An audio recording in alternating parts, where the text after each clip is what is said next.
Hello everyone, this is Alamin and welcome back to my another new video. তো আজকে tutorial পারপাসে আপনাদের সবাইকে স্বাগতম জানাচ্ছি। তো ভিডিওর শুরুতেই আপনারা যে ছোট্ট একটা ক্লিপ দেখেছেন, সেখানে কিন্তু মিউজিকের তালে তালে আমাদের যে ভিডিওগুলো বা ইমেজগুলো ছিল সেগুলো কিন্তু সিঙ্ক্রোনাইজ করা ছিল। এই যে ব্যাপারটা আপনারা কিভাবে খুব সহজে করতে পারেন সেই ব্যাপারটা আপনাদেরকে আমি এই ভিডিওতে এখন দেখানোর চেষ্টা করব। তো আমি আশা রাখি আপনারা পুরো ভিডিওটি জুড়ে থাকবেন। তো এখানে আর কথা নয়, চলুন শুরু করা যাক। তো এট ফার্স্ট আমাদের কি করতে হবে, আমাদের প্রিমিয়ার প্রো সফটওয়্যারটি ওপেন করে নিতে হবে। তো এটা করার জন্য আপনাদের প্রিমিয়ার প্রো যে কোনো একটি ভার্সন ব্যবহার করতে পারেন। জাস্ট প্রসেস সেম, আপনারা যে একটি ফলো করেন তাহলে কিন্তু খুব সহজে আমার থেকে ভালো কিছু তৈরি করতে পারেন। তো আমি এখান থেকে প্রিমিয়ার প্রো সফটওয়্যারটি ওপেন করে নিচ্ছি। তো দেখতে পাচ্ছেন প্রিমিয়ার প্রো সফটওয়্যারটি ওপেন করে নিয়েছি এবং এখানে কিন্তু আমি একটা প্রজেক্ট ক্রিয়েট করে নিয়েছি। তো সর্বপ্রথম আপনাদেরকে একটু মেইন প্রজেক্টটা একটু দেখাই। তো আমি কিন্তু মেইন প্রজেক্টে চলে যাচ্ছি। এখন যদি আমি এটাকে একটু প্লে করি তাহলে দেখেন ব্যাপারটা। তো এখানে একটা বিষয় খেয়াল করবেন, এখানে কিন্তু ফ্রেম বাই ফ্রেম যখন পরিবর্তন হলো ফুটেজগুলো, এখানে একটা লাইটিং ইফেক্ট ছিল এবং সাথে কিন্তু আমাদের যে ফুটেজের কিন্তু তারতম্য ছিল। এবং তারই ধারাবাহিকতায় আমি যদি আপনাদেরকে আরেকটা প্রজেক্ট দেখাই যেটা আমি ক্রিয়েট করছি, সেখানে কয়েকটি ইমেজ ব্যবহার করছি। তো আমি যদি এটাকে একটু প্লে করি তাহলে দেখেন ব্যাপারটা সেম কিন্তু টাইপের আমি কিন্তু একটা ইফেক্ট এখানে ক্রিয়েট করার চেষ্টা করছি। তো এখন আমরা দেখবো যে আসলে এটা কিভাবে ক্রিয়েট করতে হয়। তো শুরুতে আমাদের যে কাজটি করতে হবে, আমাদের মিউজিকটা আগে নির্বাচন করে নিতে হবে। তো আমি আপনাদের বোঝানোর জন্য সেম মিউজিকটা ইউজ করতেছি, আপনারা একটু ব্যাপারটা বুঝলে আপনারা কিন্তু সহজে করতে পারবেন। ওকে, তো আমাদের প্রথম অবস্থায় মিউজিকটা এরকম থাকবে, এখানে ব্ল্যাঙ্ক অবস্থায় থাকবে। এখানে একটা বিষয় খেয়াল করবেন, আমরা যদি অডিওর ওয়েবগুলোর দিকে একটু লক্ষ্য করি তাহলে দেখতে পাচ্ছি এখানে কিন্তু বেশ কিছু জায়গার মধ্যে উঁচু নিচু ব্যাপার আছে। তার মানে এখানে যে হাই যে ফ্রিকোয়েন্সিটা আপনারা এখানে দেখতে পাচ্ছেন, এটাই হচ্ছে আমাদের বেজ। তো এখন আমাদের কি করতে হবে, আমাদের ইমেজগুলো এই বেজ অনুযায়ী কাটতে হবে বা বেজ অনুযায়ী আমাদেরকে বসাই দিতে হবে। তো সেই ক্ষেত্রে আমাদের প্রথম কাজ হবে, আমাদের একটু মিউজিকটা শুনতে হবে যে আসলে আমাদের মিউজিকটা কোথা থেকে শুরু হইলো। তো সেই ক্ষেত্রে আমি এখানে হেডফোন ব্যবহার করতেছি, আপনারা একটা শোনার মাধ্যম ব্যবহার করবেন। ওকে, তো এখন যদি আমি এটা মিউজিকটাকে একটু প্লে করি তাহলে দেখেন ব্যাপারটা কি হয়।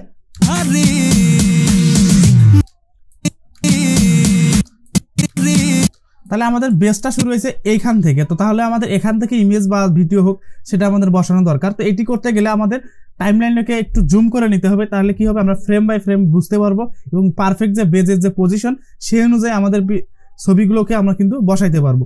তো সেক্ষেত্রে আমরা কি করবো, আমি এখান থেকে এই বেজের এখানে আসলাম। আসার পর আমি কি করবো, আমি এখান থেকে প্রজেক্ট প্যানেলে যাব এবং আপনাদের প্রয়োজন অনুযায়ী আপনারা যে ছবিগুলো বা ভিডিওগুলো আপনারা ইউজ করতেছেন যে অংশটুকু, সেই অংশটুকু আমরা কি করব এখানে এনে বসাই দেবো। তো আমি আপনাদের বোঝানোর জন্য আমি এখান থেকে আমার কয়েকটি ছবি ব্যবহার করতেছি, আপনারা আপনাদের ভিডিও ব্যবহার করবেন বা ছবি ব্যবহার করবেন, আপনাদের একান্ত ব্যক্তিগত ব্যাপার। তো আমি এখান থেকে কি করবো, আমি জাস্ট এখান থেকে একটা ছবিটা ড্র্যাগ করলাম এবং ড্র্যাগ করে বসানোর পর আমাদের কি করতে হবে, আমি এখান থেকে মিউজিকটা একটু মিউট করে দেই। তাহলে কি হবে, এখানে আসার পর দেখতে পাচ্ছেন এখানে কিন্তু একটা বেজ আছে, তার মানে আমাদের এখানে একটা কাট দিতে হবে এবং এটাকে ডিলিট করে দিব। এবং সেম ভাবে আমি কি করব, আবারও আরেকটা ফুটেজ বা আরেকটা ইমেজ আমরা এখানে নিয়ে আসবো। সেম ভাবে কি করব, আমরা এখানে নিয়ে আসবো। ওকে, তো এখন আমরা কি করব, আবারও অন্য একটা ইমেজ দেবো এখানে। ঠিক এইভাবে আমরা বেজের তালে তালে বা বেজ যেখানে যেখানে করে শুরু হয়েছে ঠিক সেই জায়গার মধ্যে আমরা কি করব, আমরা এইভাবে আমাদের ইমেজগুলো এনে এনে এখানে বসাই দেবো। তো আমি এখান থেকে বসাই দিচ্ছি। অবশ্যই টাইমলাইনটাকে একটু সর্বোচ্চ যতটুকু জুম করা দরকার আপনারা অতটুকুই করে দিবেন। ওকে, তো আমি এখান থেকে করে দিয়েছি। এখন আমি কি করব, আমি এখানকার যে পজিশনগুলো আছে এখানে দেখতে পাচ্ছেন জুম আউট হয়ে গেছে। আমরা কি করব, এটা যে ফুল ফ্রেম করার চেষ্টা করব। তো সেই ক্ষেত্রে আমি কি করব, ইমেজগুলো ধরার পর আমরা স্কেল পজিশনটা একটু ঠিকঠাক করে দেবো। তো আমি এখান থেকে করে দিচ্ছি।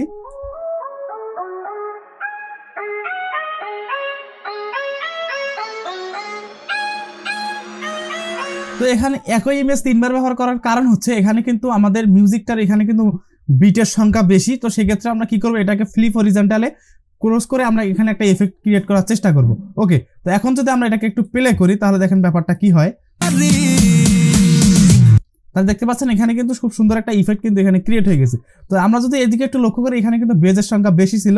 তো সেক্ষেত্রে আমাদের কি করতে হবে, আমাদের এখানে একটা সুন্দর একটা ইফেক্ট অ্যাপ্লাই করতে হবে। তো সেক্ষেত্রে আমরা কি করবো, আমরা এখান থেকে লুমেট্রি বা আমরা এখান থেকে ইফেক্ট প্যানেলে চলে যাব। দেন আমরা এখানে সার্চ করব ফ্লিপ হরিজন্টাল।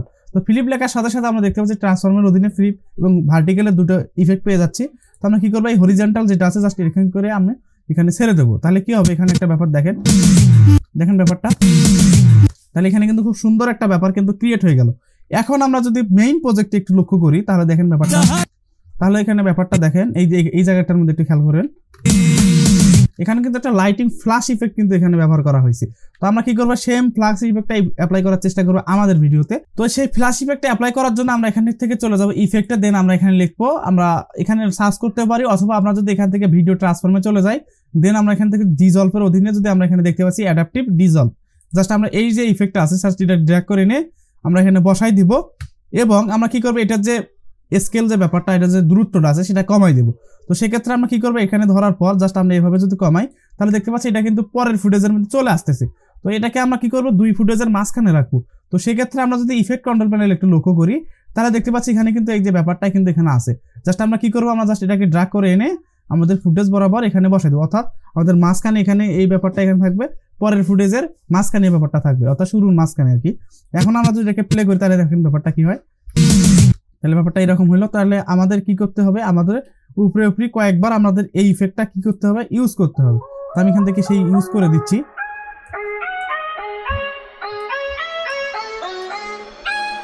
ওকে, মোটামুটি ভাবে মনে হয় তো হয়ে গেছে। এখন যদি আমরা এটাকে একটু শুরু থেকে প্লে করি, তাহলে দেখেন ব্যাপারটা কি হয়। তো মোটামুটি ভাবে কিন্তু এখানে হয়ে গেছে। এখন কথা হচ্ছে, ওখানে কিন্তু যে ব্যাপারটা সেটা কিন্তু ছিল হাইলাইট। এখন কথা হচ্ছে, আমাদের ফুটেজের একটু তারতম্যের ব্যাপার আছে। ওখানে যে ফুটেজটা ব্যবহার করা হয়েছে সেটা কিন্তু একটু ডার্ক টাইপের। তো সেই ক্ষেত্রে ওভার এক্সপোজার ব্যাপারগুলো সেগুলো ডার্ক টাইপের ফুটেজের মধ্যে কিন্তু ভালো হবে। এখানে যে লাইটিং ইফেক্টটা দেওয়া হয়েছিল সেটা কিন্তু আমার যে ইমেজের সাথে কিন্তু না মেলার কারণে, তো সেই ক্ষেত্রে কিন্তু এখানে ব্লিন হয়ে গেছে। ব্যাপারটা একটু খেয়াল করবেন। তো আশা করি ব্যাপারটা আপনি এখানে বুঝতে পারছেন। তো এখন আমরা কি করব, আমরা এখানে চাইলে একটা বা দুইটা ফুটেজ দিয়েও কিন্তু করতে পারি, বা একটা বা দুইটা ফুটেজ দিয়ে করতে পারি যদি ওইরকম কোনো ফুটেজ না থাকে। যদি আমরা ইমেজের স্লাইড শো বানাই, তো সেক্ষেত্রে আমরা কিন্তু একটা ফুটেজে বা একটা দুইটা তিনটা ইমেজও কিন্তু এইভাবে দিয়ে করতে পারি। তো আশা করি ব্যাপারটা এখানে বুঝতে পারছেন। তো একটা ফুটেজ কি হবে, আপনার এইভাবে বিটে বিটে কেটে নেবেন, দেন আমরা কি করব, ফ্লিপ হরিজন্টালটা ড্র্যাগ করে এনে বসাই দেবো, যেমনটা আমি এখানে করে নিয়েছি। তো আমি এখানে যদি এটাকে আপনাদেরকে একটু দেখাই, তাহলে দেখেন ব্যাপারটা এটা হলো আমাদের সেই একটা ইমেজের। তো আমি এখান থেকে একটা ইমেজটা একটু প্লে করি, তাহলে দেখেন ব্যাপারটা কি হয়, দেখছেন ব্যাপারটা। তো আসলে এইভাবে ক্রিয়েট করা হয়ে থাকে। ওই যে আপনার যে স্পেশাল কিছু দেখেন, তো মূলত একটু ক্রিয়েটিভিটি যদি আপনি খাটাইতে পারেন, তাহলে কিন্তু খুব সহজে এই সুন্দর সুন্দর ইফেক্টগুলো কিন্তু তৈরি করতে পারেন। তো আশা করি আপনার ব্যাপারটা এখানে বুঝতে পারছেন। তো এই ছিল আজকের ভিডিও। কেমন লাগলো ভিডিওটি অবশ্যই কমেন্ট করে জানাবেন। যদি ভিডিওটি ভালো লেগে থাকে অবশ্যই আমাদের চ্যানেলটি সাবস্ক্রাইব করবেন। দেখা হচ্ছে পরবর্তী আর কোনো নতুন কোনো টিউটোরিয়াল পারপাসে। তো সে পর্যন্ত সুস্থ থাকুন, ভালো থাকুন, আসসালামু আলাইকুম।